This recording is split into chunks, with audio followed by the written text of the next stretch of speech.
shots in there just outside the blue line as the whistle goes to end the second period.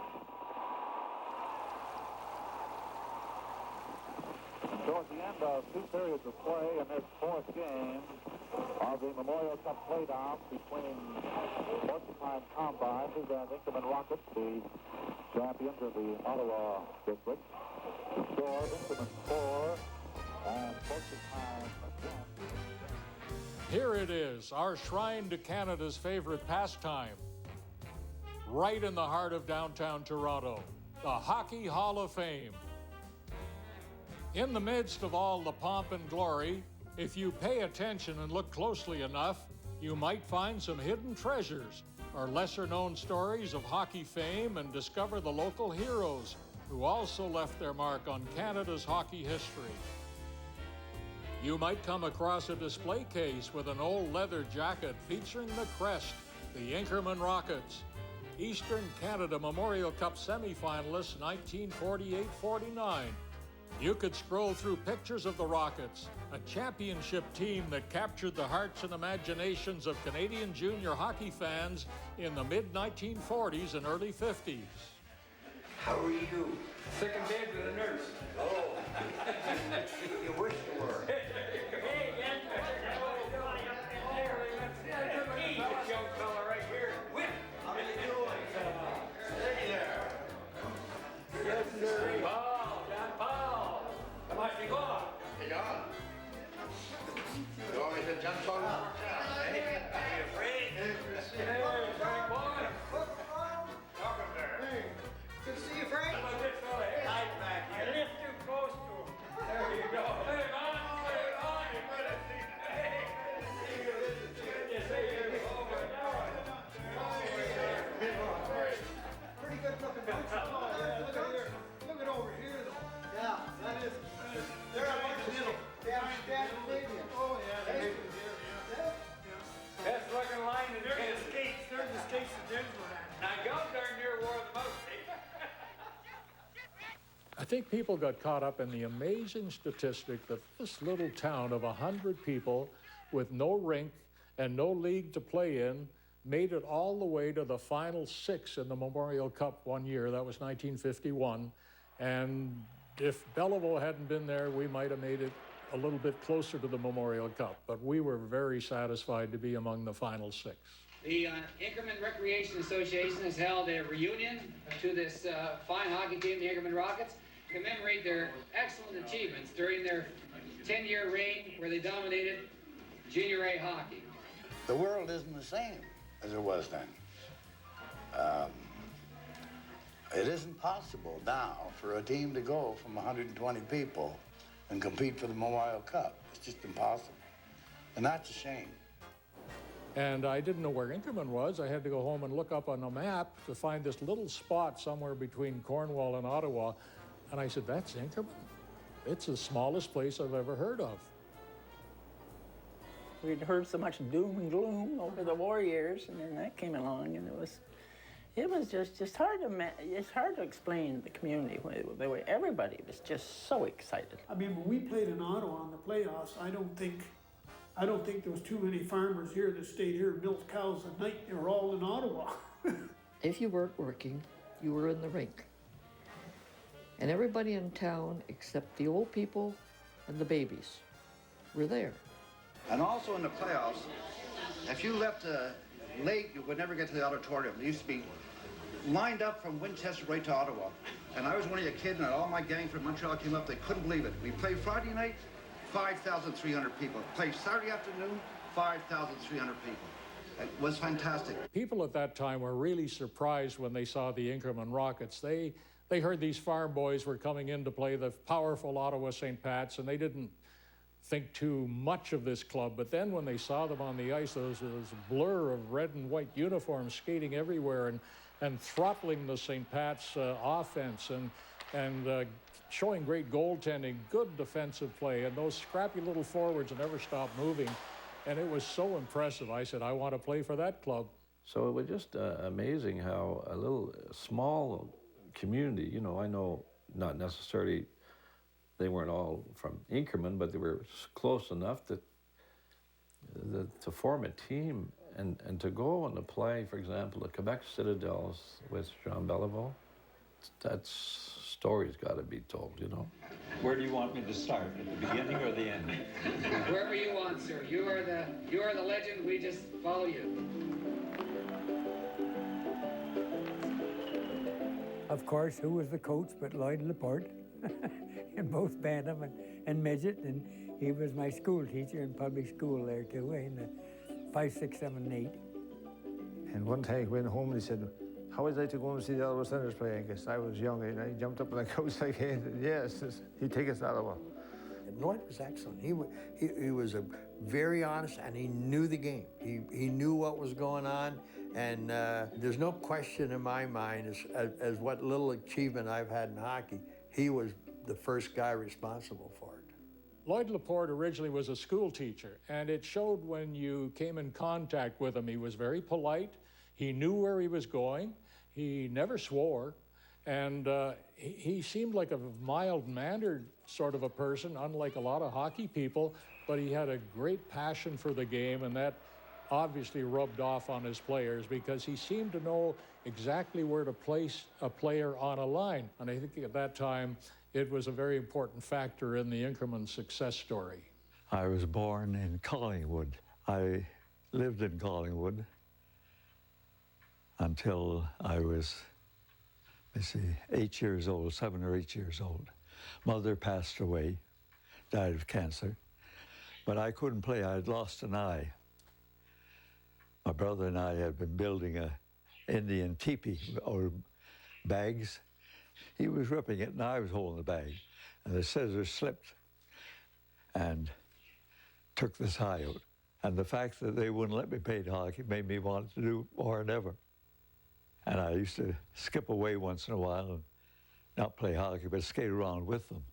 Oh, that's a long time ago. I taught in Inkerman for 21 years, I guess. We used to get up a little school team and play out on the Nation River. A couple of schools that weren't far apart. They'd make up a team, we would too, and go out there and play on the ice, maybe on a Saturday afternoon. We used to play a lot of hockey underneath the bridge in the center of town there. So whenever it snowed, we had the bridge over top, and we didn't get too much snow on the ice, so it worked pretty good that way. We used to spend a lot of hours there. Oh, and all the boys from around town there, and used to be fellas come in from out of town too to play once they found out we were playing hockey there, and shinny you'd call it, I guess, at that time. The players wore battered hand-me-down skates, which usually didn't fit, and passed the puck around with beat-up old sticks. To buy hockey sticks, I can recall, for I think 25 cents. We always, pretty well, Dad made sure we had a hockey stick at Christmas. And if you broke it, why, you were lucky to get another one. I can remember we used to come home from school and we didn't have enough hockey sticks, and Dad would take an old tree branch and had it in the shape of a hockey stick, and we'd go out in the yard and we'd play hockey there till supper was ready. Inkerman used to be Bishop's Mills, didn't it? Yes. At one time? Yeah. It was Bishop's first. I think it was Bishop and then Smith and then Inkerman or something like that. Mm-hmm. You were pretty young when that push was taken, eh, John? Yeah, I think so. Yeah, I think so. Yeah. Holy mackerel. Look at that. Well, that one is taken in Silk Mountain. Oh, yeah. We used to get a farmer convinced that he should take us to South Mountain to play a school team up there. And one of them would take us 1 week. The next week we might go to Nation Valley and play in the river. Other times, if we were lucky enough, we got into Winchester. They had a covered rink. All aboard. Can't get aboard, get a plank. One thing is, sir. Yep. Watch your step there, Whit. So I got the idea of building a rink in Inkerman, and we built it. Just had little boards the first few years around it. Little did he know when he called together a small group of young farm boys that they were about to create a legend in local hockey lore. Yeah, here we go. Here we are. Yes, we're the band from Inkerman. We're the finest and the fairest in the land. be out in the store at Inkerman, and people start talking hockey, you know, I talk hockey, and we would wonder why Inkerman didn't have a team in the town league. So we worked on that, and finally they said, if Inkerman wants to put a team in, well and good, we'll put it in. So I was chosen to get the team started. I guess I was more interested in anything else. He managed to move the team league games to Winchester so that they could play in the comfort of an indoor arena. 1, 2, 3, Rockets! Winchester had a town league, 4 teams made up, boys right from the town. When we started, really, we're playing against Winchester. They had a town league down there. We had no junior team to play against. And Lloyd there, he figured we were good enough to win the junior. Finally, we got the junior team. And the first year we went, we beat Winchester out. We weren't that good, but town league was very poor hockey. I mean, older men and younger boys. The good hockey players went to Chesterville, they went to Iroquois, with the big senior teams. Only for the Inkerman farmers, there'd have been no Inkerman Rockets. Don't ever forget that. $5 was $5 then. And every farmer in this area paid $5 each to form Inkerman Rockets. I should tell you is our share of the profits for playing in the Winchester Town League for 1 year, or for the winter, we got $48. It wasn't very much. We had a meeting at Inkerman, and I suggested that somebody would go into Ottawa and buy a set of sweaters. So Nat Timmons went in and bought the sweaters, and when he came out, they had a big R on the front here. So they said, what are we going to call them? We got a big R here. Some said this and that, and finally, I guess I said Rockets. That's when I choke up a little, because finer man never lived.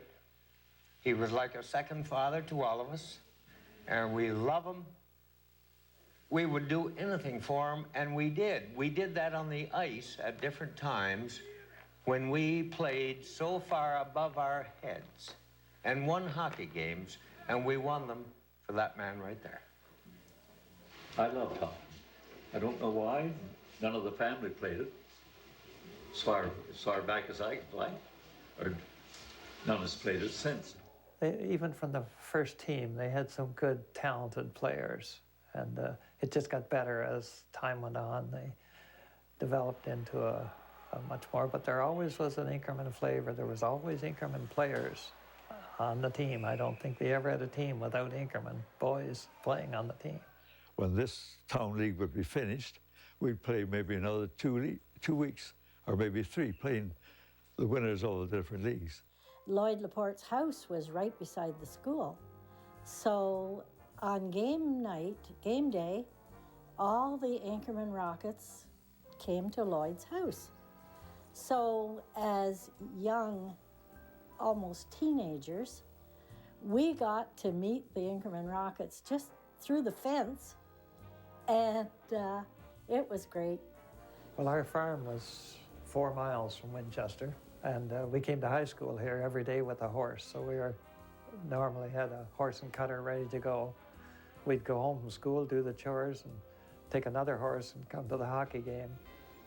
And we stored them, put the horse in the church yard, and just blanket the horse and leave them hitched, and after the game, come out here and drive the horse home. We kept getting better, and so they kept pushing us out one league after the other because they wanted to go themselves.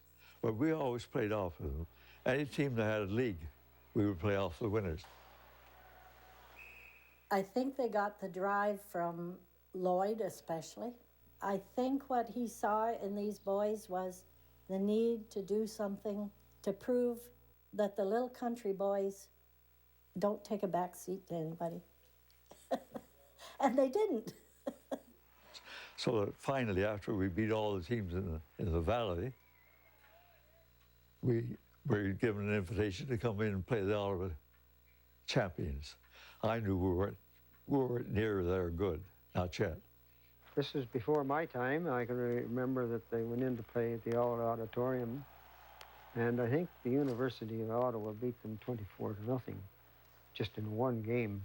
All the boys out here had never skated in artificial ice, so they just couldn't get used to it. We didn't go to Ottawa much in those days.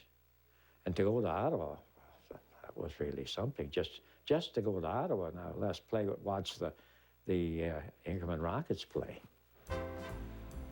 They won the district again, and we went in and played against Ottawa, and of course, with picking up some of these players, we became a better junior team, and the first year we got beat out by St. Pat's. Well, all they did actually by beating us was to make me feel we got to get better.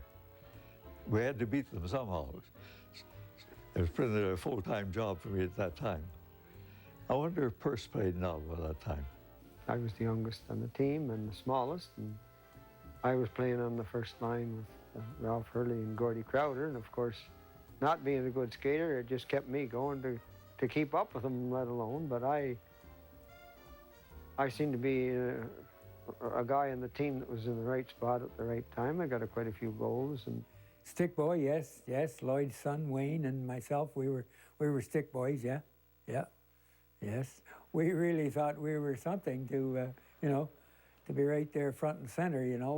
Right in the bench there with all the guys, and you were a part of the team as far as we were concerned. Yeah. I always remember my brother Denzel, who was on earlier tonight. He's a much better hockey player than I was.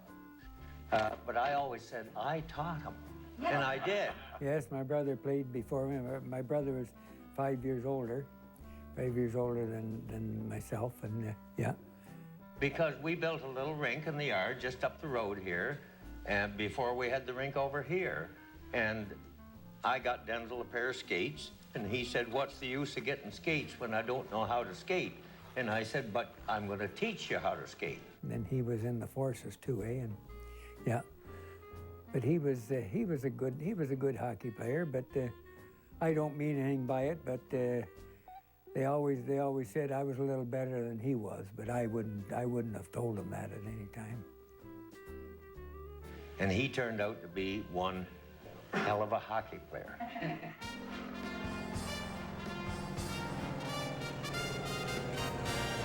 We kept getting better because we kept getting better players. We were getting them all. The boys in Morrisburg or in Cardinal, they had an outstanding player. They'd want to know if they could play with Inkerman. I didn't go looking for them. They come looking for me. They wanted to get on this team because it played more hockey, it was better organized, and we were going farther. For those first 4 years that I played, we kept pretty well the same players. In fact, we didn't start importing until 1945, 46, Lloyd, when we brought in Bob Ramsbottom and Lowell Craig from Marrickville. And we didn't have to tell them too much because they went to live at Lloyd's place, and they were happy there, and they were both good hockey players, and the rest of us, we just went along with it. I remember Lloyd coming up to Marrickville and interviewing Bob Ramsbottom, who was not with us anymore, and myself. Would we come down and play for the Inkerman Rockets? They come down here, and this was part of their getting paid. They got their room and board, and I think it was $10 a week spending money. This meant bringing them in September and keeping them through till the end of the school year in June. We brought in a couple more boys.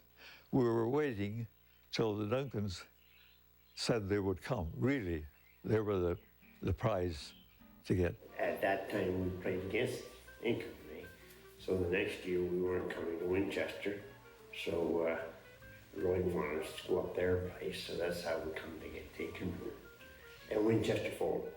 With the coming of the Duncans, they were a powerhouse as far as hockey was concerned. When you're twins, you knew where each other was automatically. There's a very closeness with these twins, and they were from a family. A grandmother had 5 pairs of twins. It's instinct that really, whether he was going in that corner or not, you didn't have to go. he was close, he was done. So you didn't even have to look. And the Duncan twins, they lived at Vernon, so they come to high school here in Winchester. They were pretty well the outsiders. There's another fellow by the name of John LaFortune come in about that time from Embrun, and he was a good player. In the fall, December 45, I came up to Winchester Rink and started with the Inkerman Rockets. The best qualities? Well, I would say in our situation, there was an ability to leave home and get along with a number of people that he'd never seen before. I was playing left wing with the Duncan twins, Edwin and Irwin, for the 2 years. I recall the first game we played. If I recall correctly, we won 9-3, and us guys had scored the 9 goals. Inkerman was playing in a bigger league than Township or the Town League, a lot better, so they came, and of course that gave us a shunt, just what we needed, and we won the league. Morrisburg, Cardin, and so on. Well, I recall the 46 series against St. Pat's. We had a very good team. We beat the Ottawa University Junior City champions the previous year, the Ottawa Mata Guards, and then our third team to meet was the Inkerman Rockets. So I never seen them play until we met them in 1946. But I knew by the newspapers the sort of the story from the small town, and I knew where Inkerman was and everything. We never had big crowds until we went to Ottawa. The main thing I remember about it, that of all the hockey we played that year or any other year, the game that we played in Ottawa, we played before more people than in Montreal, Halifax, Ottawa, or anywhere. It was exciting, all right, and of course, and you knew the crowd was there, was that 90% of them were back in the Inkerman Rockets. Well, we were playing for Ottawa, but I think the crowd was cheering for Inkerman because Inkerman had a great following. Not only Inkerman, Eastern Ontario was behind these people, and we sure realized that when they got the first 3 goals at the auditorium that night. It was great times. Oh, I'm telling you, the excitement was that I can still remember how exciting it all was just to go to the auditorium. We had a pretty good team, and we beat them badly in Ottawa, 18-5, if I remember correctly. They came back here on soft ice in the middle of March. And of course, there were no artificial ice in those days, so we played, and it was mild, and I'm sure they, on purpose, let 2 or 3 inches of water, because I couldn't believe it when we came out here and we said, we can't play on that. Of course, you go to shoot the puck, you were shooting water, or you were ice and the soft snow and everything, and...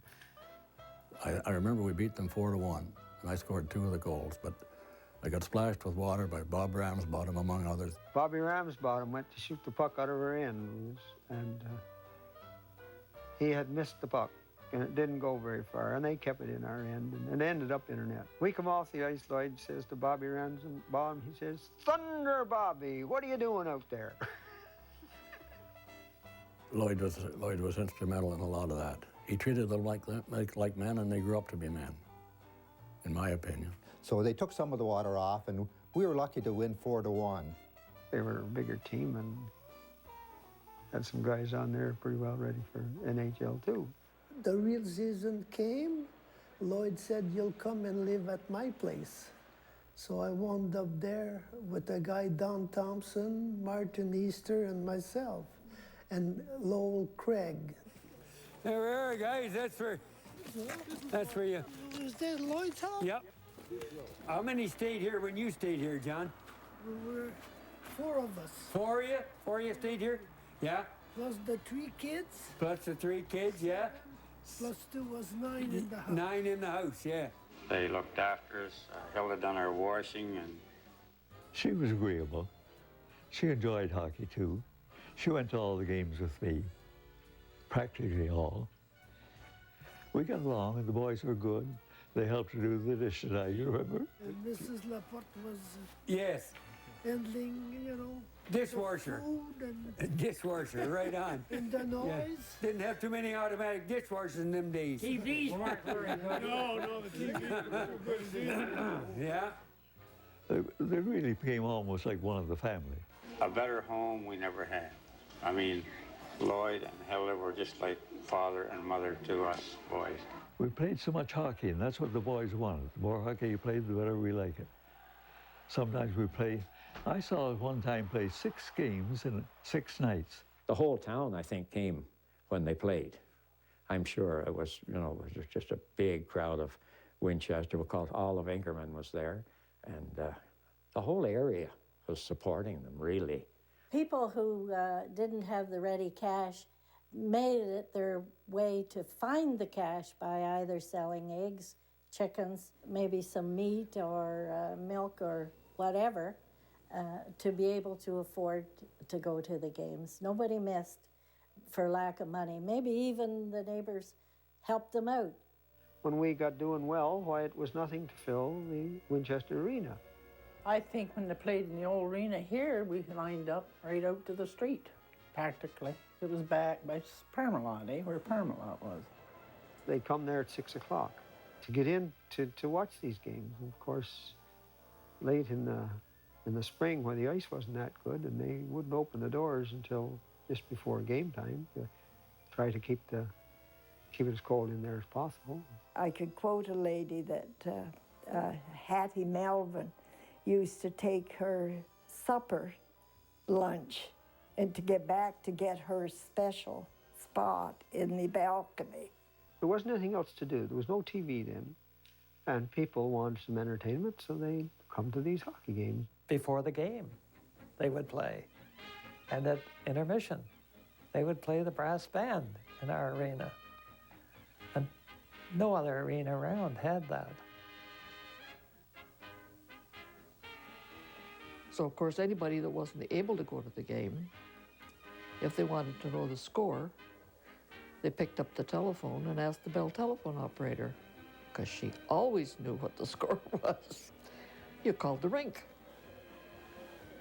and asked every period or every little while, you would call to see what the score was, because you knew somebody was going to call you and ask you, because they always did. In hockey season, that's all you talked about. You went for coffee, that's what you talked about. So there was a game in the evening the next day. The whole game got rehashed at the coffee shop, at the Royal Lunch or Flora's. It was such a big thing, like, in our community at that time. Like, everybody was just excited to, whether you ever played hockey or had any interest. That would be why. I think Inkerman was the type of hockey team that there was no lazy hockey players. Everybody wanted to play. Nobody ever seemed to get tired. That was the sad part. Sometimes you didn't get on the ice for 5 minutes and somebody got out there, or vice versa. And then I also read by the journalist about Inkerman skated in the first period, they skated in the second period, they skated in the third period, and they skated after the game. Like, they never quit. We had strong skating defensemen. There was very little back checking to do a lot of times, and lots of times if we played like that for the first period, in the second period we played in their end of the rink for most of the game.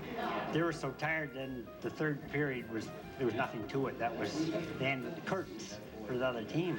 Well, I recently read some articles, I want to say 1947 or something, and Inkerman, of course, came in to play the Junior City Hockey League champions.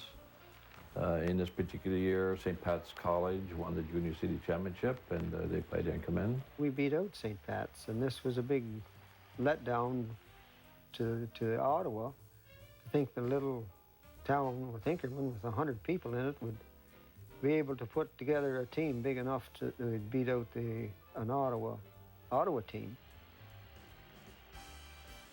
The surprise to St. Pat's was that they were setting out outside the old auditorium with a bus, ready to leave for Montreal. It used to be Inkerman. From in here, from Ottawa, Inkerman. Where's that?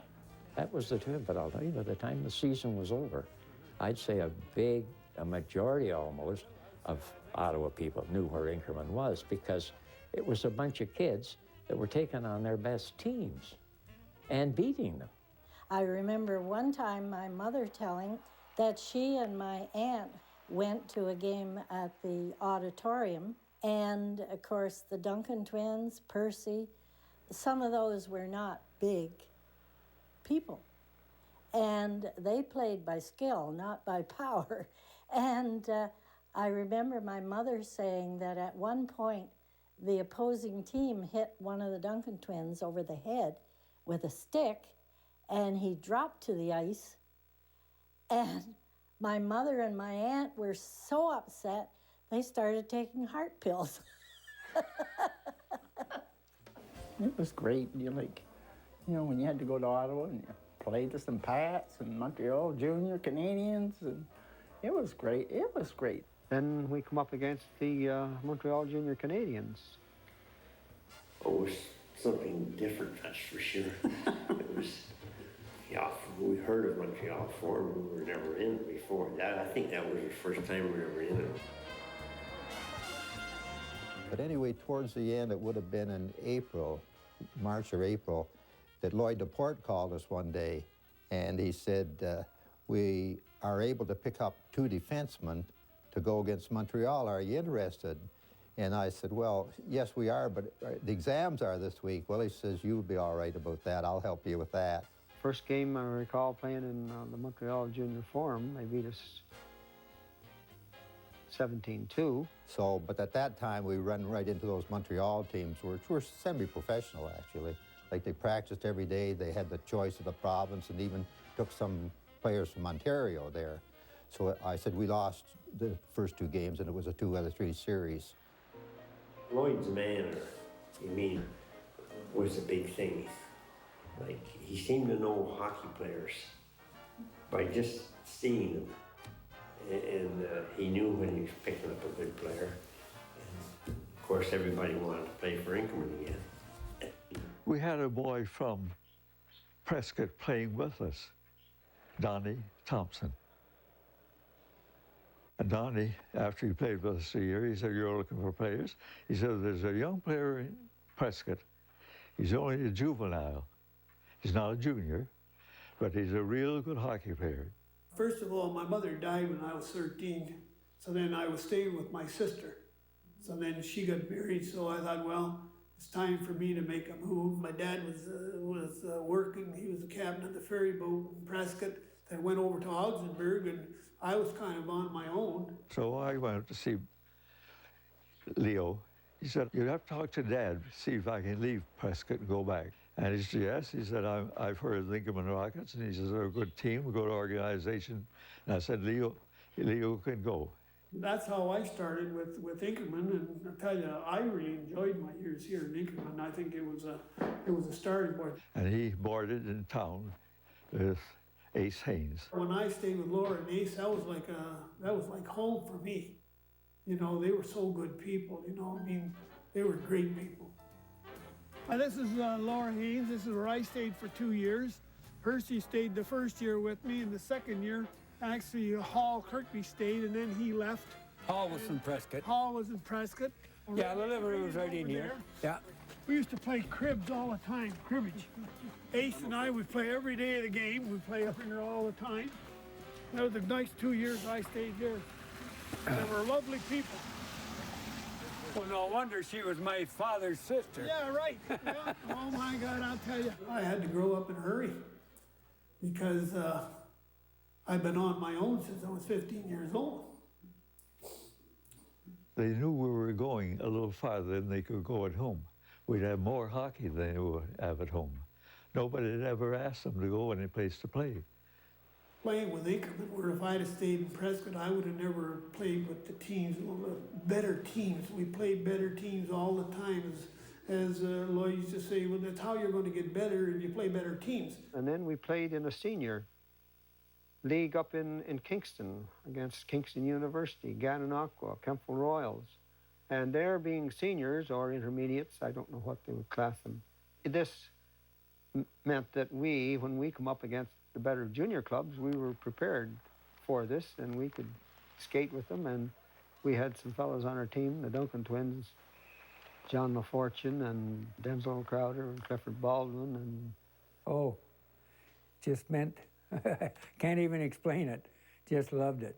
Just loved it. Yeah, I played for 4 years. 4 years with the Rockets. And, yeah. We went to school together here in Inkerman and played midget hockey, Bantam right up through, and Lloyd was our coach then when we were growing up, and then we turned junior and played 4 years with Lloyd and junior. Ron Timmons, whose father Delmer was Lloyd Laporte's right-hand man. He played for 1 year with the Rockets. I lived about a mile south of Inkerman on a dairy farm.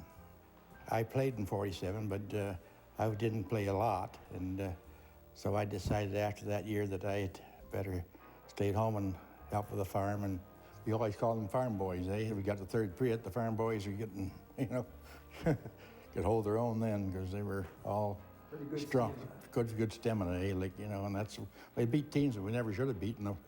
And, hey, Denzel? Oh, yeah.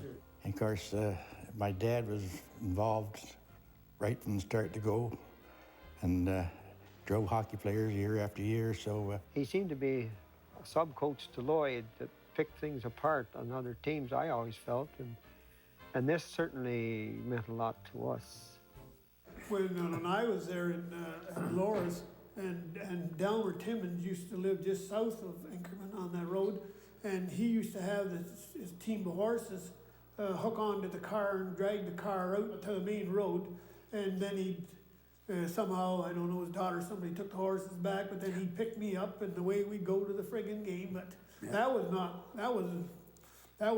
constantly because the road was never plowed. And you may have to take a horse to get to the train station. But you used to what, charter trains there when we played in a lot of games in Smith Falls? Smith Falls, yeah. They started Finch.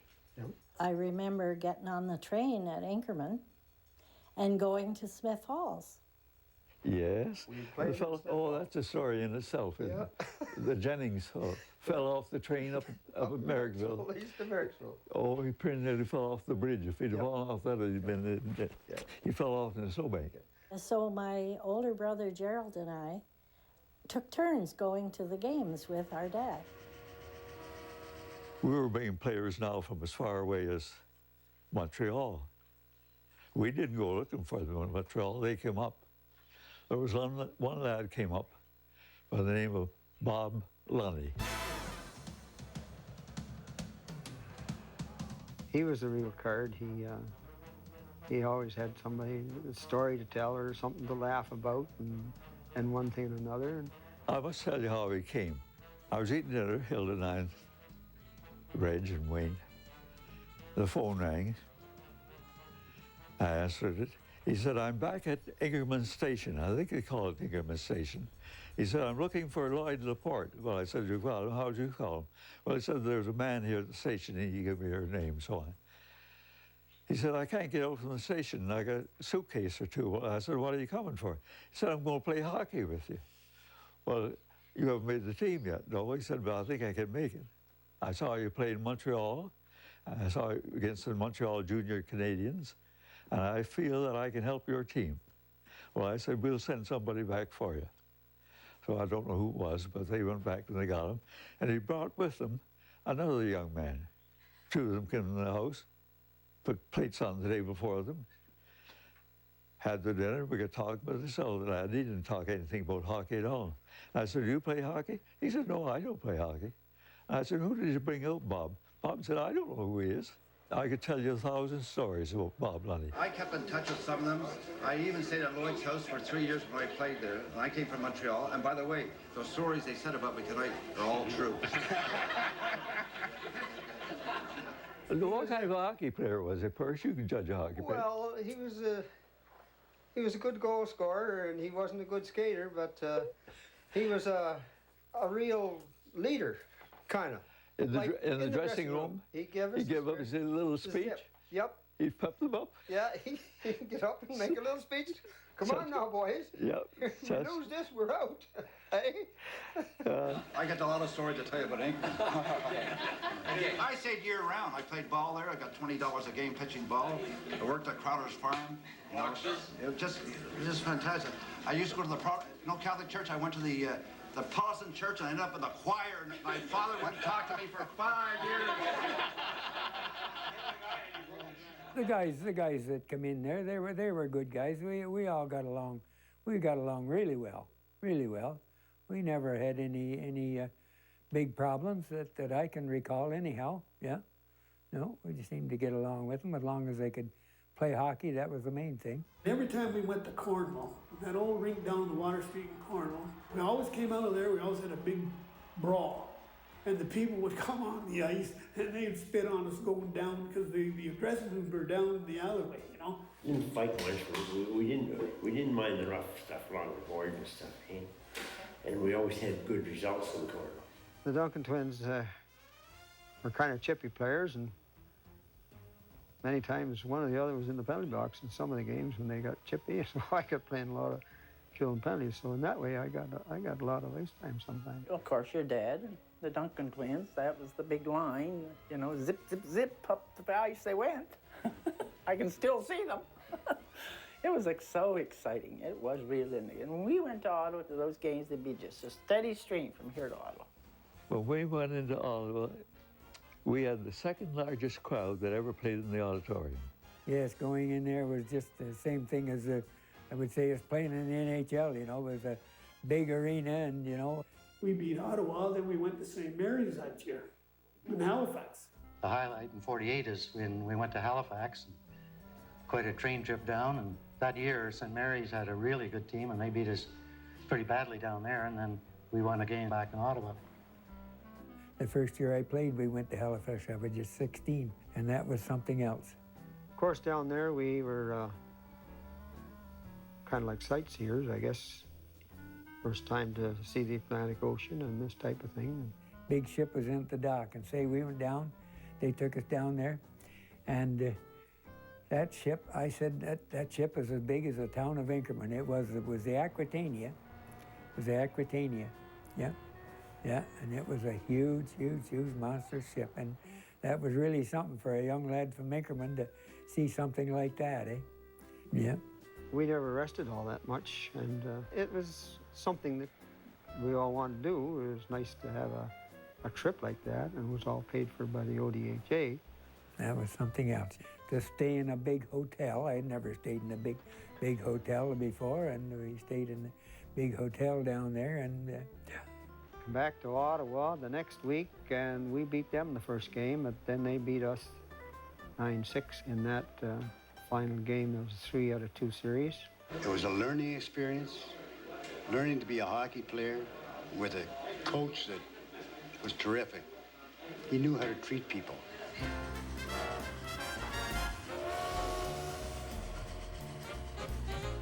There was a fella who played for the Rockets who lived up the street from me. He was a friend of my brothers and sisters and so on, and older than I was, about 10 years older than I was. His name was Roger Hunter. I used to watch the Inkerman Rockets when they came in to play the St. Pat's team. And then the next year, I played with the Ottawa Senators, and they were putting together a team. They figured that was going to beat Inkerman. Actually, from the sports writers and everything, we were picked to go, fairly far into the Memorial Cup playdowns. And so Roger became, like, to me, a hero. His name was in the paper.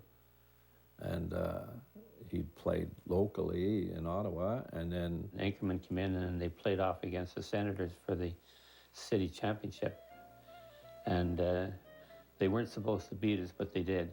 He went out to play for the Inkerman Rockets, which I found rather strange. Why wouldn't he just stay here? Well, I had just come back from the Detroit Red Wings training camp, and I was at the auditorium, and Lloyd was there having a practice. And so he came over and asked me what I was doing, and when I told him I just came back, he said, well, why don't you come and play with Inkerman? But no, he made his way out to Inkerman, and some of his other teammates at the time, and Billy Lynn and one in particular. When I first saw them, they were kind of the laughingstock of the place. They were not the greatest players, skaters, or what have you, but they improved suddenly and came up with some great teams. After 3 years of junior hockey with the Ottawa Senators, and the year previous to coming there, the Inkerman beat us up with those Duncan twins and Gordie Brown, Leo Boivin. So the next year, Roger Hunter, Gordie Hudson, who was a great hockey player, and myself, we joined Inkerman. We opened the series against St. Pat's at the auditorium. So in the 48-49 series, as Inkerman comes to town again, they meet up with St. Pat's. I think it was his third time in 4 seasons, and they beat them 4-1. Then we played off against Halifax. Halifax St. Mary's was representing the East that year. They went through them with no issue at all. Just as he was about to shoot, it was Power. Here's his pass. The ball went Armstrong right in front of Johnny. We played against the Montreal Royals. And this one happened to have, among others, Dickie Moore playing for the Royals, and went on to play National Hockey League and Hockey Hall of Famer. When they said we're going to play the Inkerman Rockets, I didn't, I haven't heard about them, so it was new for me when we got to the ice. Playing in the Montreal Forum, it was like a dream come true. Everybody wanted to, just go there and skate, but to actually go there and play a game of hockey, and it was really something to behold. Of course, you saw the scores were pretty high against them, but they contended pretty good against us, I must say. The Montreal Royals beat us out in the Memorial Cup playdowns, and then they went on to win the Memorial Cup. It was a challenge for us to beat them, but we felt we had the confidence that we could beat them. That's half the battle for an individual when he gets on the ice. I tried not to be intimidated. As a matter of fact, I think I got in a fight with Dickie Moore. And I was glad to see the referee come in. Leo Boivin, yeah. Yeah, I played on the left wing, so Leo played left side and defense, right side in defense, and I run into him quite often. He was a great player, yeah. I had a knack of hitting with my hip, and more or less with my shoulder or my hip, but mainly with my hip, and I used to wait till actually the guy was going to shoot off the one leg, and then I would hit that one leg. He'd either collapse or go over me, or anyway, you see, but I was always told that I was too small to play in the National Hockey League, and I think that gave me the incentive to, I'll see, because when I went from Inkerman here, I went to Port Arthur.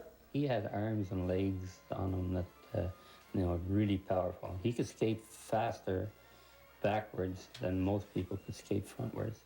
Like Boivin, it'd make you keep your head up, and Leo was quite an aggressive player. Bobby Lunny, who I met in Montreal here, and he played there. It was wonderful to see, There was 120 players in NHL, and I'll tell you right now, and God is my judge, Duncan twins and Roger Hunter, Godwin, the boys that we play in NHL today, they only had 120 players. Now they've got 1,200 players. When they told me I was too small to play, that I'd ever play in the league, it kind of gave me incentive that I'm going to show you that I'm not too small, and I stayed for 20 years, so played for 20 years, so. The years 47, 48, and 48, 49 were the best 2 years of my life. I enjoyed the hockey. I enjoyed my fellow players. I enjoyed Inkerman and Winchester. I guess I ended up with a wife from here, so from Winchester, and so I have some very fond memories of my years with Inkerman. Lloyd gave me the chance to play, and that was my highlight, having that opportunity. And if it hadn't been for Lloyd, I'm sure I'd have never played anywhere, not likely.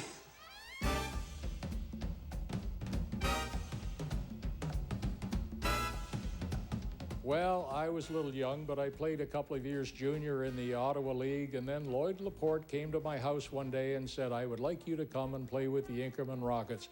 Biggest thrill of my young life. Because it was Inkerman Rockets. They had a reputation. They were the best junior team in this whole part of Ontario. And to be on their team would give them a chance to even go farther. They may turn pro. He offered me some money to play, and I said, well, I didn't tell him, but I would have paid him to go there. And that's how I ended up the first year in Inkerman. The boys seemed to be up for every game we played. Bigger they were, the harder they played. Playing in Inkerman was a real thrill for us. Modern-day junior players would probably laugh at the rinky-dink rink we played in with natural ice and the dark shadows and everything, but we excelled on home ice. We would play intermediate teams and seniors there, and we wouldn't lose. And sometimes the fans would jump over the boards and attack a guy who might have been barreling into us. We would see that occasionally. On the road, it was a little different. They were waiting for us, and they wanted to pummel us into submission when we played in Cornwall and Finch and Alexandria and those places. And that toughened us up. You lived on a colonial coach and lived out of a friggin' suitcase, kind of thing. So, like, what's to be said? Like, you have to either grow up or shut up and go home, kind of thing. The memories I have are a lot of funny memories because we used to like taking a lot of bus trips, and we used to take trips down, of course in the playdowns, we took the trip up to South Porcupine. We knew we were going to play Ottawa St. Pat's or Eastview St. Charles, and we knew we could beat those guys and go on to play in Halifax or South Porcupine. They changed the playoff system around, and then they put us against the the Porcupine Combines. We played 2 games in Ottawa, and then we played 2 up in Porcupine, and they beat us out. Like, I was drafted by Detroit Red Wings when I was 15 years old or something, and hockey players were bums in the public's mind and view. Then, when I talked to all these guys that I met today there, how have they done? Like, what have they done with their lives and that? They've done fantastic. Another thing that happened to me personally, I had an opportunity in my final year to go with Stratford, which played in the Ontario Hockey Association. That's the top brand of junior hockey. And I spent 2 months there and was playing regularly, but there was something missing, something lacking. The coaching wasn't what Lloyd Laporte was able to give us. And while the league was very good and excellent players, I missed the fun of being a Rocket. So I quit the team. When they reneged on an agreement with me to play at Maple Leaf Gardens, and they reneged on that, I said, that's it, I'm out of here, fellas. And I went back to Inkerman, and I was so glad I did because we had just a wonderful season in 1950-51. I was playing in St. Catherine, Junior A hockey, and I left there to come back to Inkerman. I played the 1 year, I was up there and I could have stayed in the Ontario Junior Hockey League. I came back because I wanted to play hockey with hockey players and friendship and savoir-faire, togetherness, and Inkerman had togetherness. Anyway, the time we played Jean Beliveau in the Citadels, we had beat out the northern team in Ontario, the Porcupines, and they were supposed to be a good team. They planned on beating Inkerman. They would have no trouble. They had a couple of boys that turned pro. We knew our destination that year was my last year in junior. Either we won or we didn't. And the players that played in front of me were tremendous. When he tried to draw DK wouldn't be drawn, and his shot went up and past the net. So it's still 4-1. Inkerman in this second period. In the fourth game, Inkerman leads 2-1. We weren't the best, but we won. We had more desire, more art than anybody else.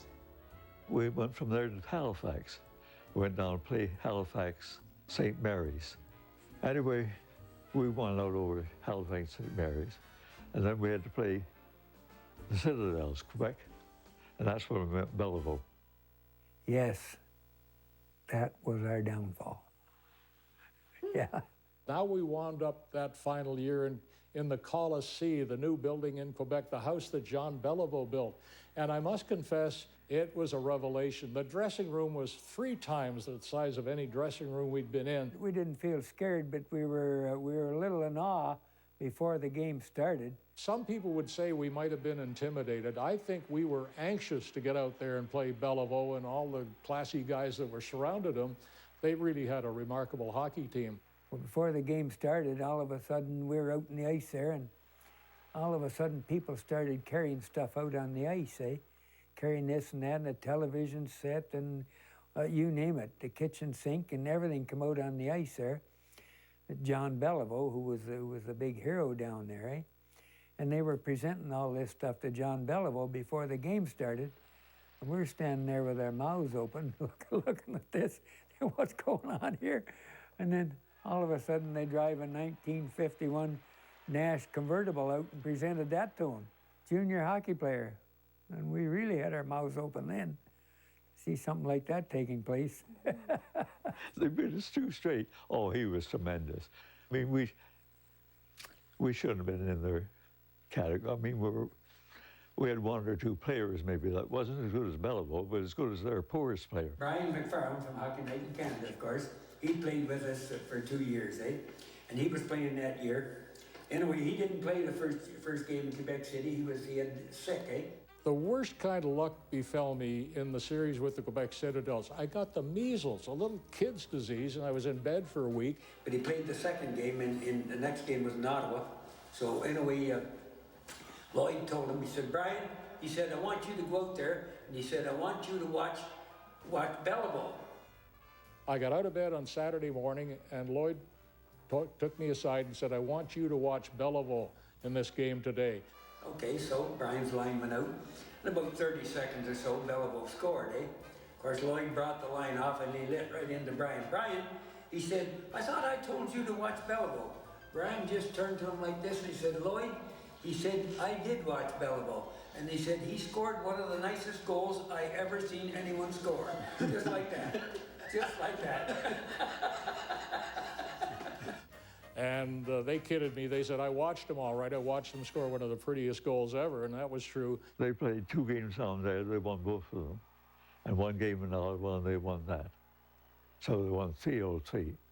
We knew we were beat before we started. I mean, they had a choice of players across Canada. My final year in Inkerman was a wonderful way to wind up a junior career. We had a great season, only to be spoiled by Jean Beliveau and his fellows from Quebec. But to this day, I'm angry that we lost by the scores that we did because Inkerman Rocket teams don't lose by major scores. Now, you played hockey. Where did you play hockey? Well, I just played some junior hockey, and then in the Ottawa Valley and at Stratford in the OHA, and then down at St. Lawrence University, Canton, New York. Best thing I ever did, going to college on a hockey scholarship. He was in the Memorial Cup with faced off against Beliveau with the Inkerman Rockets, right? Nobody remembers the Inkerman Rockets. Well, I'm telling them, I'm just so you'll know what you're talking. I remember them. A guy named Brown played. He was really good. Right. You remember that? Oh, yeah, I remember Gordie Brown. Yeah, Gordie Brown. So we always expected we were going to win. We didn't always win, but we win more games than we lost. But we had a lot of confidence in everybody that was there. It was 51-52, the year that I played with them. Played in the auditorium, and we played the Eastview St. Charles. Eastview beat us that year. St. Charles were a good hockey team, too. I'm not taking anything away from them. But I think most people thought, well, it's about time Ottawa won, and maybe Inkerman just isn't as strong as it used to be. But it was a close series, and I think the Breaks won or lost that series.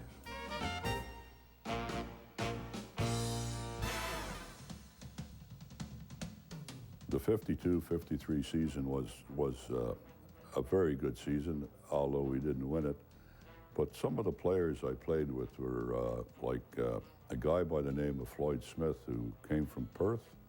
I was fortunate to play for the Inkerman Rockets in 1952-53 season, which I believe was the last year they were in business. He turned out to be pretty good because he played in the NHL. And I think the last team we played that year was Eastview St. Charles. They beat us out. It was pretty much the same series as the year before. Both teams were equal or pretty good. And again, they got more goals than we did. It wasn't a matter of being better or worse or anything. Sometimes the puck doesn't go in the net. A lot of those players were put there by NHL teams to advance up and hopefully play in the NHL. We were just a ragtag group that just came to play every night. That year in 52-53, there weren't any Inkerman players on the team. It could have made a difference. We didn't have the Duncan twins. We didn't have Crowder and Baldwin. Like, nobody had them except Inkerman. We finally lost out in 1952 to St. Charles, and it was kind of a relief. I've been in it for 10 years, teaching school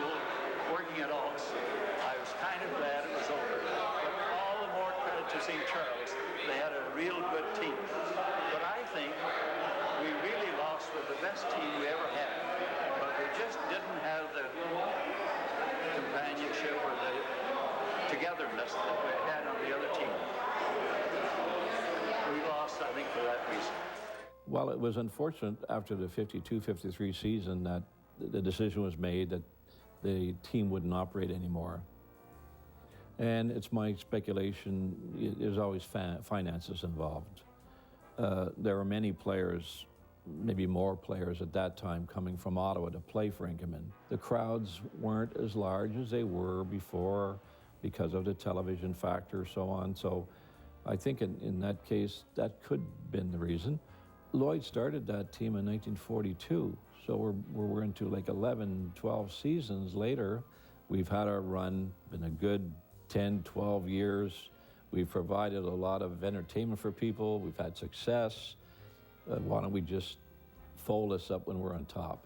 And I think that would be justified because all these years later, they're still recognized as this little community team that took on all these big guys and was were successful against them. Inkerman Rockets! 1942, 1952.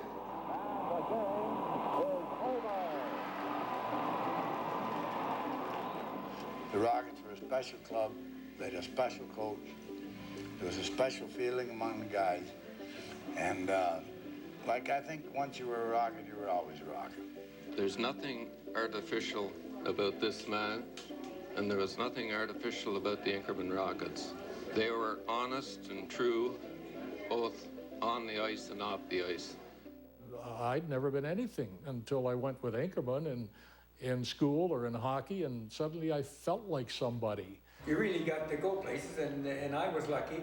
I played overseas for 2 years after that, in Scotland.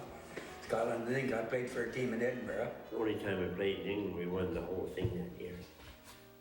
We were playing against Tawny, Thompson, and LaForce, and that would be it here.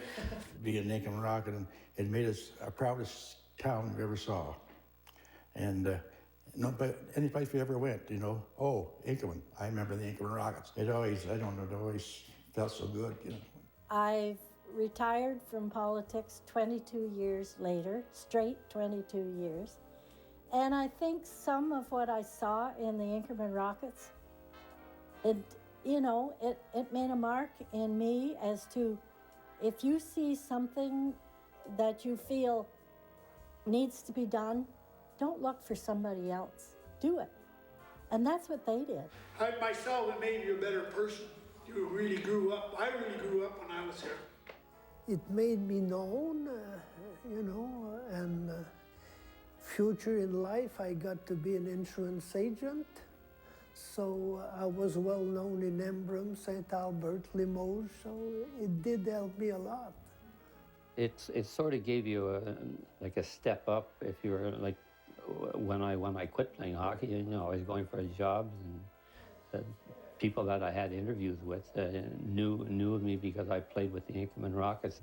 But I know one thing, when I left there, I was a hell of a lot better hockey player and a hell of a lot better person. All of us that played for the Rockets and for Lloyd, it made a lot better men out of all of us guys. We all benefited from it. Well, we never had beer in the dressing room, did we? No, we never did.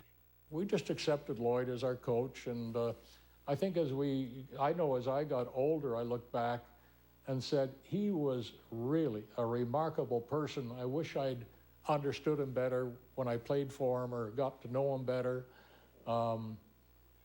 Because later in life, you do tend to look back on people who've influenced your life and you say, I wish I'd told them that when I was with them, you know? He was a great person. Mr. Laporte, March 5th, 99 he was buried. 99. That's what I said. Yep. I was right. We're very, very proud of being an Inkerman Rocket, being from Inkerman, and being with our school teacher, Lloyd Laporte. Well, the first time they came, I was like in awe, because I'd lost track of even if these people were still around, because that seemed so long ago. And we had a reunion of the Junior City Hockey League. That was our theme one year. And these fellas showed up, and these were the guys who beat the Junior City Hockey League guys, So I was just sort of in awe of the past, You know what I mean? The history, you know? Here these folks are still around, and they're there. I could talk to them. I could ask them questions, and it was just a little, like, overwhelming to think, here they're at our little hockey luncheon, and they were like gods, like, you know, they... some of those gentlemen over here in the far corner, the Inkerman Rockets.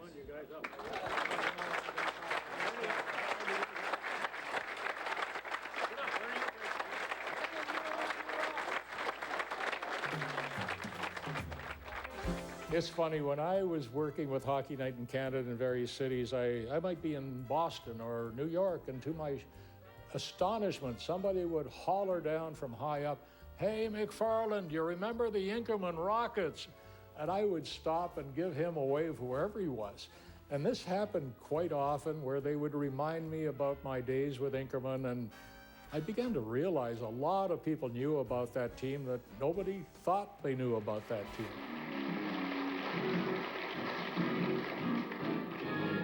Tonight, this is the greatest honor, the greatest thrill of my whole career, being inducted into the Hockey Hall of Fame.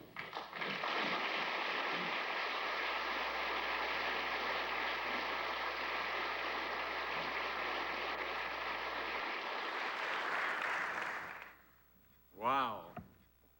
Jean Beliveau, what a champion he was and is. He gets credit for steering me away from pro hockey as a career. I tried to check him once in a junior playoff series and found that to be an impossible task.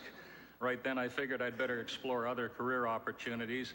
I salute my junior coach, Lloyd Laporte, down near Ottawa, coach of the Inkerman Rockets, a remarkable little hockey club. I paid my boys $5 a week.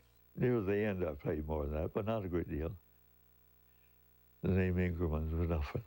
Oh, his name is Lloyd Laporte, he's the leader of the team. Although we're few in number, we are always on the beam. Oh, Craig and Hurley on defense and Easter on the wing.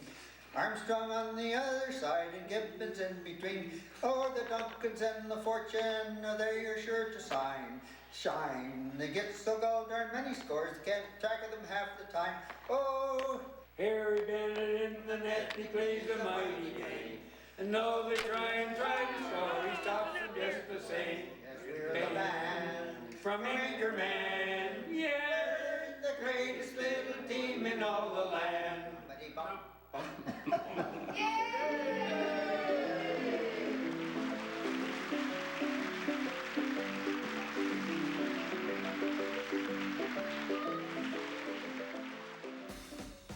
To join us, Russell, Baldwin, face off the Inkerman zone, it's knocked out into the center right zone.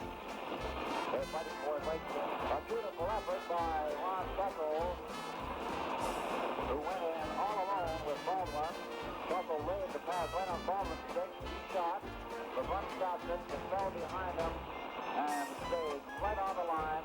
One of the defensemen came through and sat on it. It was Donovan, who's being relieved now to hold it out. That was a close save for the combine. But the faceoff, it comes to Storrs. Here's passed out into the center right zone. And we have a bell coming up to the Inkerman blue line. He comes right in from this side. He gets a shot on goal, and the pass goes out behind the net. George picks it up. He tries to clear. And it's going down the ice. Jack Higgins stops it. Of course, it goes too far. They have 1 minute and 30 seconds left to go in this game. Inkerman 4, the Combine, the Porcupine 2.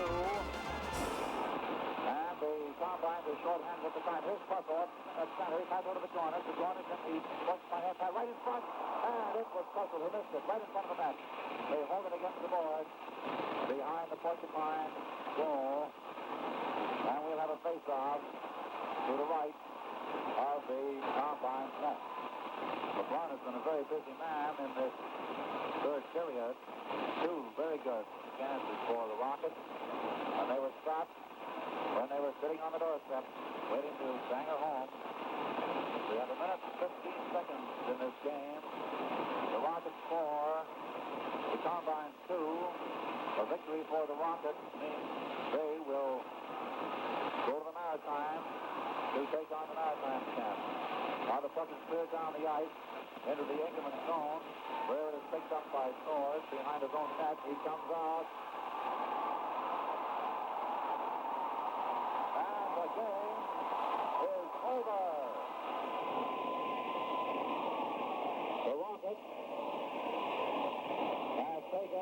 occupied Combine. 3 games to 1 in the best of 5 series. I can see where you could have a lot of space for a good game. Oh, yeah. Yeah, well, I'm pretty darn sure this was the place we come. I didn't come here that many times. It used to be Saturday afternoon. Right. The only time. Well, yeah. Then way down years way back.